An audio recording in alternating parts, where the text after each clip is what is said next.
السلام علیکم ورحمۃ اللہ وبرکاتہ۔ الحمدللہ کفا وسلام علی عبادہ الذین اصطفیٰ، اما بعد۔ محترم ناظرین کرام، تحفہ رمضان کی آج کی نشست میں آپ حضرات کا استقبال ہے۔ آج کی بھی نشست کا موضوع ہے روزے کے فائدے۔ بے شمار فائدے ہیں۔ روزہ گناہوں کا کفارہ ہے۔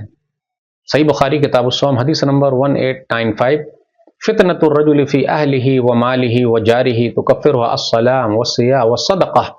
آدمی کی آزمائش ہے ان کے گھر والوں میں، ان کے مال میں، ان کے پڑوسی میں، اور ان کی طرف سے کفارہ ہے۔ وہ کیسے؟ ان فتنوں سے بچنے کا کفارہ ہے، وہ ہے روزہ ہے، پھر اسی طرح نماز ہے، صدقہ و خیرات ہے۔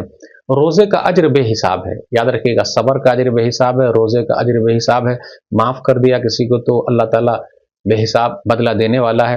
ایک حدیث کے اندر آیا، صحیح مسلم کتاب الصیام حدیث نمبر 1151، نبی صلی اللہ علیہ وسلم نے فرمایا، کل عمل ابن آدم یضاعف الحسنۃ عشر امثالها الى 700 ضعف، قال اللہ عز وجل الصوم فانه لی وانا اجزی به، يدع شهوته وطعامه من اجل للصائم فرحتان، فرحة عند فطره وفرحة عند لقاء ربه، ولخلوف فم الصائم اطيب عند الله من ريح المسك، کہ آدم کی اولاد کی نیکیاں بڑھتی رہتی ہے، 10 گنا تک جاتی ہے، پھر اس طرح 700 گنا تک جاتی ہے، لیکن روزہ، اللہ نے کہا روزہ میرے لیے، میں ہی اس کا بدلہ دوں گا۔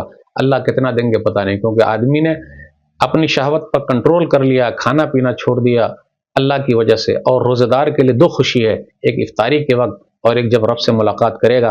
اور روزہ دار کے منہ کی بدبو اللہ کے نزدیک مشک خوشبو سے بھی زیادہ ہم ہے۔ تو آپ معمولی سمجھ رہے ہیں، بھوکے رہنے سے پیٹ کے اندر سے جو بدبو آتی ہے وہ مسواک سے بھی ختم نہیں ہوتی۔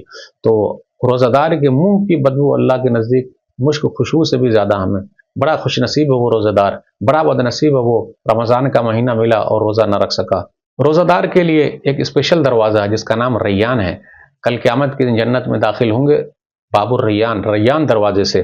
صحیح بخاری کتاب الصوم حدیث نمبر 1896، نبی صلی اللہ علیہ وسلم نے فرمایا، سہل بن سعد رضی اللہ تعالیٰ عنہ سے روایت ہے، ان فی الجنت بابا یقال له الریان يدخل منه الصائمون یوم القیامہ لا يدخل منه احد غیرهم، یقال این الصائمون فیقومون لا يدخل منه احد غیرهم فاذا دخلوا اغلق فلم يدخل منه احد۔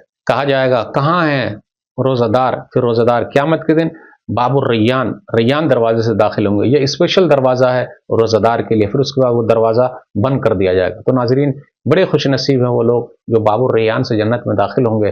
اللہ ہم گناہگاروں کا داخلہ بھی باب الریان سے کر دے۔ زور سے بولیے آمین۔ والسلام علیکم ورحمۃ اللہ وبرکاتہ۔